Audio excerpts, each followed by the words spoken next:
I just couldn't believe what I saw. Joni, to whom I had been married for 7 years, was sitting on a table in the dining car with her friend Jim, with whom they were making love. I looked around, thinking there must be a clerk or waiter somewhere, but strangely enough, he wasn't there. At that moment, all the love I had for my wife died. It was supposed to be a fun excursion for the two of us to reconnect. I was surprised when she told me that Jim, her work friend, would be there. She insisted that he was a friend to both of us. But truth be told, I didn't care for the guy, and at the time I couldn't think of any reason why he would want to come with us. But now I knew. I also knew that I would need proof for my divorce. Oh yeah, it was over between us. Sure, the sight of them sleeping on the table made me a little flustered, but there was no way I was going to put up with this total disrespect. I pulled out my cell phone and started videotaping their date. I had no desire to watch or hear what they had to say. It seemed like they had been having fun on that table for ages, and I couldn't believe how rude Jim was being to her. She even seemed to enjoy it. Maybe I should have been rough with her, but it just wasn't my style. Finally, they stopped and Joni adjusted her dress, handing Jim her panties. The sexy new panties I thought she'd bought for me. He smiled and brought them up to his face, inhaling her scent. "We have to be careful," she said as they took their seats. "If George finds out about us, he won't be happy at all." "Screw that weakling," Jim said with a chuckle. "We did this all last year and he never found out." What? I thought to myself. This shit has been going on for a year? I knew Joni and I had a bit of a strained relationship because of my busy work schedule, but damn, it was what kept a roof over our heads. Sure, Joni worked too, but her paycheck, whatever it was, went to pay for the things she wanted. Clothes, accessories, trips to the beauty parlor, and so on. That was the whole idea of taking a few days off to do some railroading, sightseeing, and spending time in each other's arms. "Did you do as I said about the birth control?" he asked. Joni nodded her head. "Yes," she said. "I stopped taking it so you could knock me up. I told George that I'm on my period this week so he doesn't expect any sex." They both laughed heartily at that. "So why are you staying with him?" Jim asked. "You obviously don't love him or you wouldn't be doing this to him." "Well, it's not that I don't love him," she said. "I like him well enough, but I just don't have that burning love for him anymore. Besides, he brings in a good salary, and you know I couldn't live on what I earn." "You're staying with him for the money," he said. She nodded her head. "To a large extent," she said. "Hell, I could never afford the comfort he got on that trip, and neither could you." "When do you want to get back together?" he asked. "I don't know. Maybe later this evening after he goes to bed," she said. I had seen and heard enough and finished recording the video. I went back to the sleeping car where Joni and I were staying and considered my options. Divorce was a given, but there had to be more to it than that. Both her and her boyfriend needed to pay their bills. I pulled out my phone again and went to the contacts section looking for my attorney's number. "Fred Juergens," a man said, answering the phone. "Fred, it's George. I need you to start preparing divorce papers for me, and I want you to use a prenuptial agreement," I said. "Divorce?" Fred asked in surprise. "Are you sure about that?" "I've never been so sure of anything in my life," I said. "On what grounds?" Fred asked. "Treason," I said. "I have a video I can send you if you need proof." "Yes, do that," said Fred. "I have a prenup here, so it won't take too long to process. When do you want her papers served?" "The sooner the better," I said. "We'll be back in Springfield in a couple days, so maybe you can have her served at the train station. I also need to find out everything I can about her boyfriend, Jim Simpson. He works with her." "I'll have our investigator look into it," Fred said. "Send me the video and I'll take a look at it. Don't do anything stupid, okay?" "Yeah, sure," I said. "You know me." "Yeah, I know," Fred said. "That's why I said don't do anything stupid." Fred always made me laugh. We finished talking and I sent Fred the video. Then I leaned back in my seat and thought for a minute about what else I could do. I pulled out my tablet and connected my phone to it. After transferring the video to the tablet, I turned on my phone's hotspot and used it to connect my tablet to our home network via VPN, or Virtual Private Network. I set this up a while ago so that I could securely access my files from anywhere in the world. The first thing I did was log into our banking system and do the typical dance. close joint cards, transfer funds, etc. I didn't want to take any chances, even given the prenup. I had another evil thought. Joni liked to use the home computer for her personal email. Fortunately, she wasn't too savvy about things like security, so I was able to log into her email account with a couple clicks of the mouse. I copied the video first to my tablet, then to my home computer. Opening her email client, I wrote an email trying to sound like her. I used a corny subject line that sounded like her, "Check out my fun train ride." In the body, I wrote, "Watch what I do while my clueless hubby sleeps." I then attached the video to an email and sent it to everyone on her contact list. That's right. Friends, family, her coworkers at work, everyone you can think of. I watched it for a minute, then hit send. Fuck this, I thought to myself. I opened the door to our compartment just in time to see one of the conductors. I gestured for him to come over when he looked up at me. "Is everything all right, sir?" he asked. "Well, my wife says she wants to move to another compartment," I said. "Could you tell me which compartment Jim Simpson is in?" The conductor checked his clipboard for a moment before answering. "Do you want your wife's things moved to this compartment?" he asked. "Are you sure? It's in economy class and it's nowhere near as nice as it is here." "That's life," I said. He nodded his head understandingly. "I see," he said. "Of course, I'll help you pack her things." We worked quickly, not really caring how well her clothes were packed. Once we were done, I helped the conductor carry her things to his compartment, which was half the size of ours. I laughed as I tossed her things onto his small bunk bed. Let her deal with it herself, I thought to myself. "I'll need to make her a new key card," the conductor said. He pulled a white card from his pocket and inserted it into the magnetic recording device connected to his tablet. Finished. He looked at me. "Do you know where she is?" he asked. I nodded my head. "I know where she was the last time I saw her," I said. "Lead the way," he said. We walked across the train and into the dining car. Joni and Jim were still making eyes at each other when we approached them. I sat down in one of the chairs at a table and the clerk caught Joni's eye. "Yes?" she asked, looking worried. "I need to give you your new key card," he said. "And take the old one?" She looked surprised. "What do you mean?" she asked. "Apparently there's been a mix-up in the seat assignment, so I need to give you your new key card," he said. This guy was cool as a cucumber, I thought. Annoyed, Joni pulled out her key card and held it out to the desk clerk.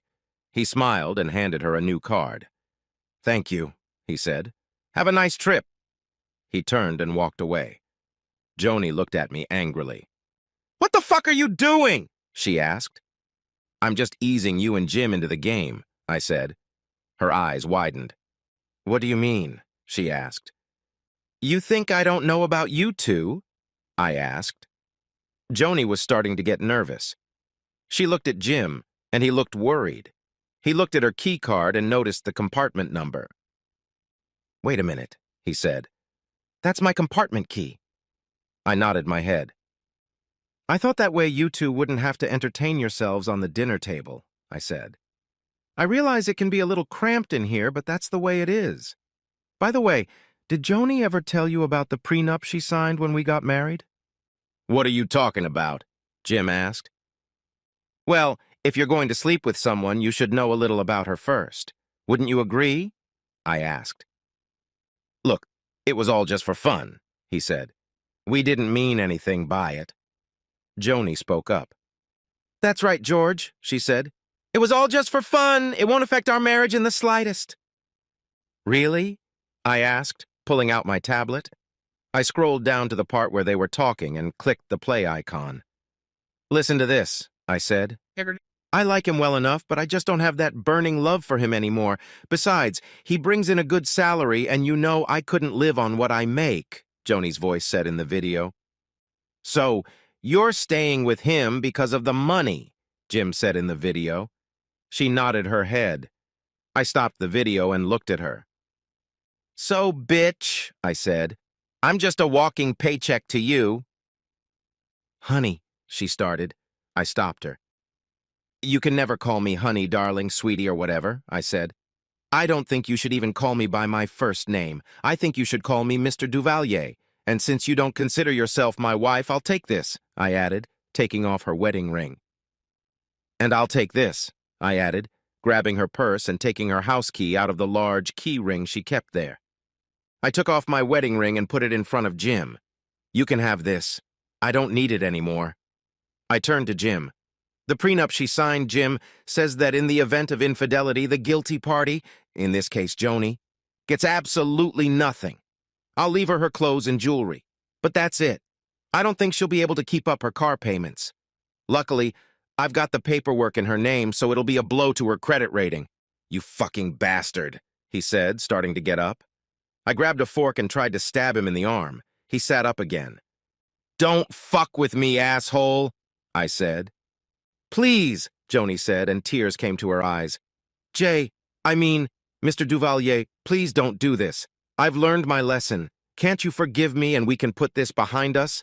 No, bitch, I said, rewinding the video to the point where they started talking about knocking Joni up. I scrolled through the video so they could both hear clearly. You two have been doing this shit to me for a year now, and you conspired to get knocked up by Jim and pass the baby off as mine, I hissed, glaring at Joni. Right now, I hate the hell out of you, and I pray to God I never see you again. I looked at Jim before I spoke again. You wanted a lying, cheating bitch, asshole? You got it, I said. Good luck with that. I don't think she'll get much support from her family and friends. What do you mean? Joni asked. I shrugged. Check your email, I said. She pulled out her phone and opened the mobile email app. Her eyes widened. What did you do? She asked. I just shared your experience with your family and friends, I said.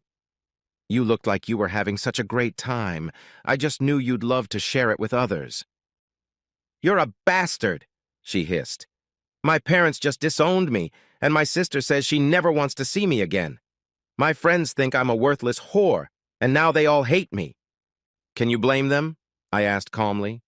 I gave you the 7 best years of my life. All that time, I loved only you and never even thought about another woman. Worked my ass off for you. Bought you that big house you just had to have. Bought you that new BMW. I never once complained when you spent all your money on yourself, and I never complained when you went off to supposedly go out with the girls. And what did I get in return? You rip my heart out, you cheat on me and ruin our marriage, so I don't blame them one bit. Please, just give me another chance, she pleaded. I shook my head. No, I said. You could have ended it at any time, but you chose not to. So this is the end of the road. You've chosen your bed, and now you're going to sleep in it. I hope it was all worth it for you. I think you'll be handed your papers when we get to Springfield. Just sign the papers and be done with it.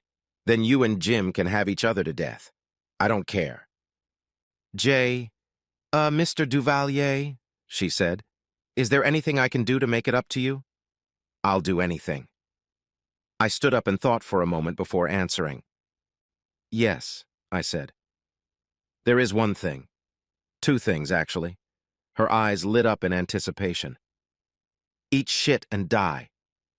She fainted in tears as I turned and walked away. I could barely hold back the tears as I walked back to my compartment. After I closed and locked the door, my phone rang. It was her parents. Apparently, they had seen the video I had sent them. George, what the hell is going on? Cliff, Joni's father, asked. Hi, Cliff, I said. I caught your daughter having sex with another man. I took a video and sent it to you. I'm filing divorce papers based on the prenup. I think she'll be served when the train arrives in Springfield. I wanted you to know why I'm divorcing her. Is there any way to ignore it? He asked. I mean, divorce is so drastic. No, Cliff, I said. If you listen to what your daughter and her lover have said, you'll realize that there's no way I can accept her cheating. I'm just a paycheck to her, that's all. She even wanted me to raise a child with another man. That stupid girl, he said. I heard you disowned her, I said. No, he said. I asked her to give me one good reason not to disown her. I'm still waiting. Well, anyway, I'm glad you got us to sign that prenup, I said. Things probably didn't work out the way you imagined, but you did me a big favor. I'm sorry, George, he said. You're right, and since then I've come to love you like the son I never had. I think highly of you too, I said. Is there anything we can do? He asked. Actually, yes, I said. Do you still have that spare key to the house I gave you? Yes, we have it, he said. Could you call a truck and get her stuff out of the house? I asked. I'll be out of town for a couple more days, and I don't want her in the house. I'll reimburse you for the cost of the truck. Sure, we can do that, he said. What about her car? You can take it too, but I'm not sure how long she'll be able to use it, I said. Maybe you can teach her how to budget, or maybe she can trade it in for something she can afford. Okay, he said. Look, George, I'm really sorry about all this. It's not your fault, I said.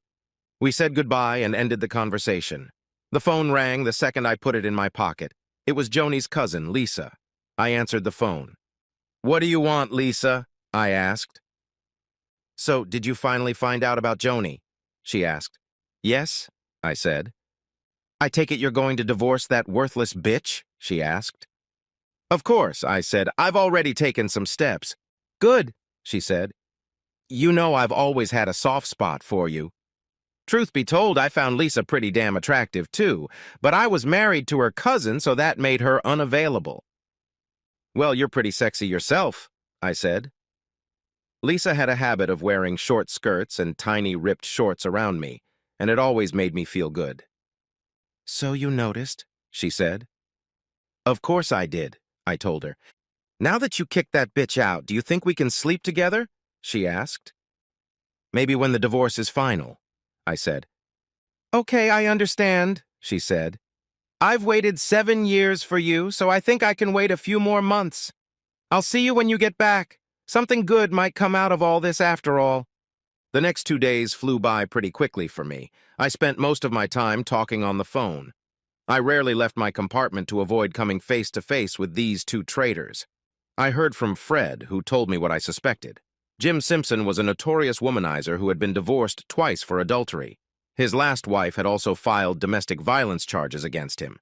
I assumed Joni would be attracted to someone like that, but I hoped she would wake up in time and leave him. Shortly before the train arrived in Springfield, Joni knocked on my door. Who is it? I asked through the closed door. It's me, Joni, she said. What do you want? I asked. I want my husband back, she screamed. Tough shit, bitch, I said. I want a faithful wife who loves me, but I didn't get that, did I? Please, Jay. Mr. Duvalier, I made a mistake, she exclaimed. You went way beyond a mistake, I said. Get out of here before I call security. You should be in economy class. Please, she pleaded. Can't we just talk? No, I said. Go away. I never want to see you again. I heard her sniffle as she walked away. Some part of me sympathized with her, but I didn't really care. She had brought this all on herself with her lies, her cheating, and her disrespect. I got off the train and looked around to see if I could see her and Jim. I saw them getting off the train a few cars away. Neither of them looked too happy. Cool shit, I thought to myself. While I watched, a man walked up to Joni and handed her a heavy paper envelope. She opened it and immediately burst into tears. I smiled and walked away. I got into my car and drove home. I noticed that Joni's car was gone and all of her things were out, including a few pieces of furniture that she had when we first got married. I put my things away and went through the house, taking down all the pictures that showed her. I wanted nothing to remind me of this cheating wench. A couple hours later, I heard a knock on the door. I looked out the window and saw Lisa. God, she looked hot in those shorts. I opened the door and let her inside. She was carrying a big platter of something that smelled like lasagna. She walked in like she was the mistress of this house and set the dish on the kitchen table. When she turned to me again, I looked her over from head to toe. She was wearing a short t-shirt that reached just below her breasts. Her shorts were shorter than I remembered. I wanted to make sure you had something good to eat, she said. I don't want you to go hungry. Thank you, Lisa, I said. I appreciate it. Her eyes sparkled as she smiled. Would you like to stay and have dinner with me? I'd love to, she said. Go wash up and I'll know where everything is. I headed upstairs and quickly washed my face before heading back down. By the time I got back, the table was already set, and Lisa had even poured each of us a glass of wine. I pulled a chair over for her and admired her slender hips as she sat down. She grabbed my plate and put a nice piece of lasagna on it, which had lots of meat and layers of cheese. I figured it took a lot of work on her part. After she placed a small portion for herself, I looked at her. It looks delicious, I said. Thank you, she said in response. I love to cook, especially for the people I really care about. Indeed, the lasagna was as delicious as it looked, and I ate every bite, even wiping my plate with a piece of garlic bread she'd baked. You must be hungry, she said. There's no way I'm wasting such a delicious meal, I said. It was the best lasagna I'd ever tasted. She smiled, coming close to me. I'm glad you liked it, she said, sitting down on my lap. There's a lot more where that came from, and maybe someday I'll even bring you dessert, she added, scooping up her t-shirt to show off her beautiful size 2 breasts. I need to get home and feed my cat, but I'll be home tomorrow. I can't wait, I said. She smiled, standing up. This is just a preview of what I have in store for you, she said. We kissed for a bit before Lisa left. Fortunately, Joni didn't fight the divorce. Apparently, she realized that I had put her on the spot and decided to end the marriage. She and Jim managed to keep their jobs, but from what I heard, they had a hard time doing so. She signed the papers and called me to apologize and tell me it was done. Fred called to let me know that the signed papers had been filed, and in 30 days, I would be a free man. Was I happy? I was happy to be rid of my cheating wife, but some part of me felt something was missing. I had loved only this woman for many years and hoped to retire with her surrounded by children and grandchildren. But that was not destined to happen. I was also frustrated that I had never gotten my revenge on Jim. I thought about filing a petition for alienation of affection, but Fred said that was a waste of time. I thought about beating him to a pulp, but changed my mind as I had no desire to go to jail. Lisa came over every night with something she had made, and we shared dinner. She even made a mark on my calendar, counting down the days until the divorce would be final. She was a tireless tease. Pretty soon the 30 days were up, and I received the papers stating that the divorce had been finalized. I was surprised I hadn't heard anything from Joni, as I figured she should have called or done something stupid by now, but she hadn't. Oh well. Lisa didn't wait for me to call. She came over that afternoon and knocked on the door. I thought this was strange, since I had already given her a key to the house and told her she could come over any time. I opened the door and got the biggest shock of my life. There she was on the front porch. She was standing completely naked. I took her inside and kissed her hard, running my hands over her smooth skin. She kissed me back just as hard, all the while pulling my clothes off. We ended up naked on the couch, and before I knew it, we were hooking up. This is so much better than I ever thought it would be, she moaned. I love you too, I said. We slept together a few more times on the couch and finally went to the bedroom where we made love most of the night. I never wanted to part with this woman. As we held each other, I realized that I had to be with this woman for the rest of my life. She must have thought the same thing. She turned on her side and looked into my eyes. I have always loved you, George, she said. I will never do to you what my stupid cousin did. I want to spend the rest of my life right here with you. Does that mean you'll marry me? I asked. She smiled and hugged me. Yes, baby, she said. I will marry you and make you the happiest man on earth. We kissed and made love some more before falling asleep in each other's arms. A few days later, I got a call from Joni's father. Lisa and I had just finished making love and were leaning back on the headboard watching a movie, sharing a bowl of popcorn. George, Joni's in the hospital, he said. I sat up, surprised. What happened? I asked. That asshole she was with beat her to a pulp, he said. I told her to call the police, but she refused. Is she going to be okay? I asked. Eventually, but I don't think it will be for long if she stays with him, he said. Okay, we'll go there and check on her, I said. We? her father asked. Yes, me and Lisa, I said. Is Lisa there with you? He asked. Yes, I said. I couldn't have done it without her. Good, he said. I understand. I'll meet you at the hospital. After we finished talking, I explained to Lisa what had happened and told her what I had learned about Jim Grebbin Simpson. We were both angry at Joni for what she had done, but neither of us wanted to physically hurt her. We cleaned ourselves up, got dressed, and headed to the hospital. After talking to the nurse, we were ushered into her room. She looked terrible. Her face was black and blue, and one eye was swollen shut and wouldn't open.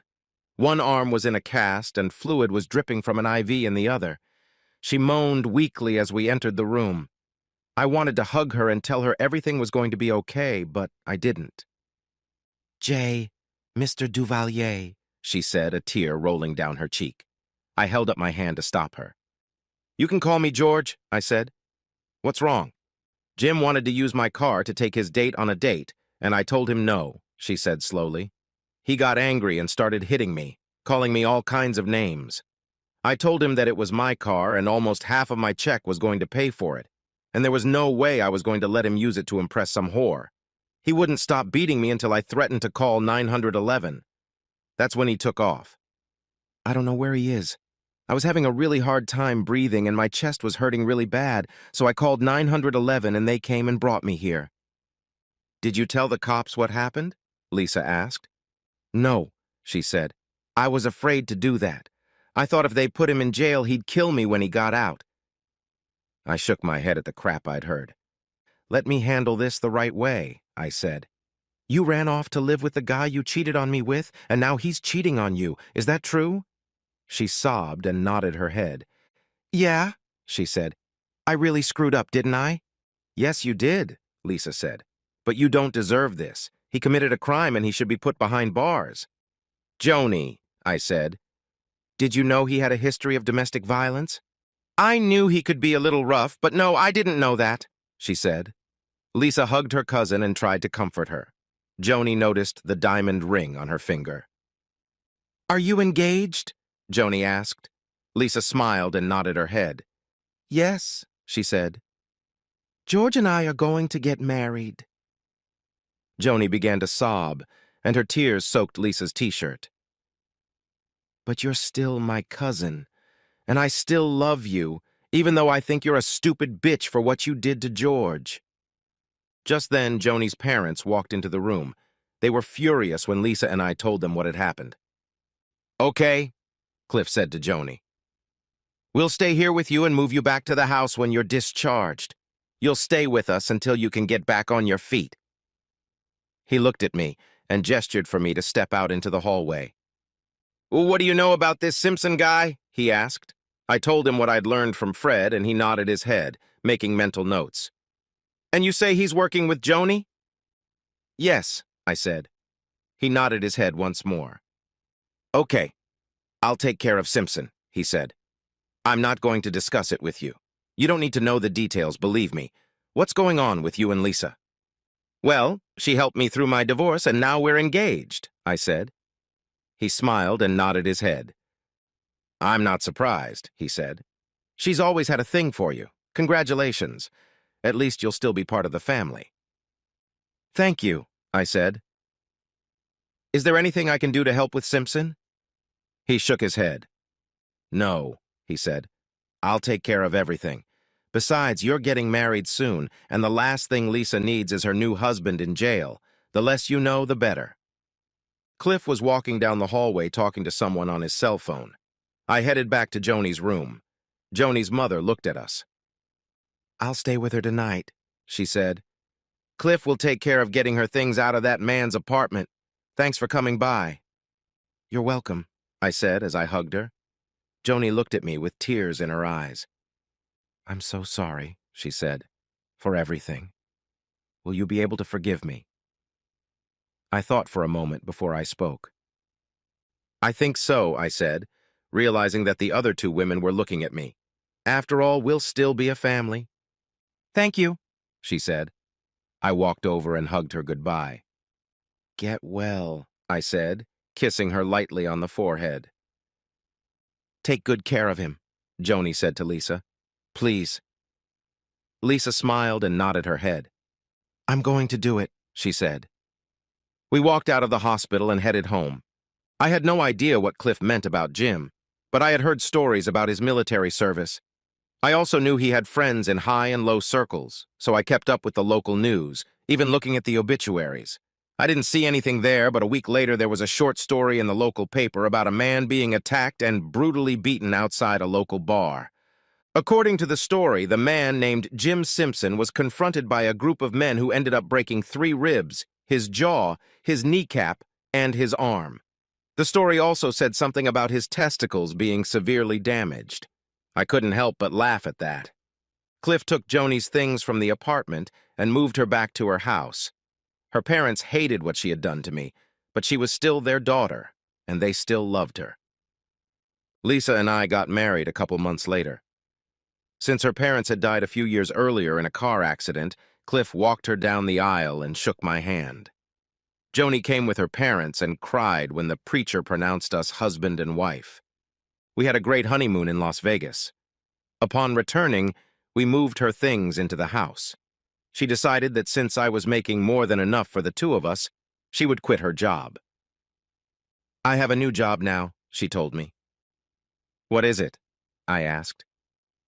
"Making you happy," she said with a sly smile. And she did. And then one day, a few months later, she came at me with the words every husband fears. "We need to talk," she said after I came home from work. "Is something wrong?" I asked, dreading her answer. "Well," she said, "we're going to have to remodel one of the bedrooms." "Why?" I asked. She smiled. "Because," she said, "you're going to be a daddy." I jumped for joy and took her in my arms, kissing her face. "Are you happy?" she asked. "I'm the happiest person in the world," I said. "Then take me upstairs and show me how happy you are, big guy," she said. I did. Over and over again. Yes, I thought, sometimes life gives you lemons, and sometimes you get something much better in return.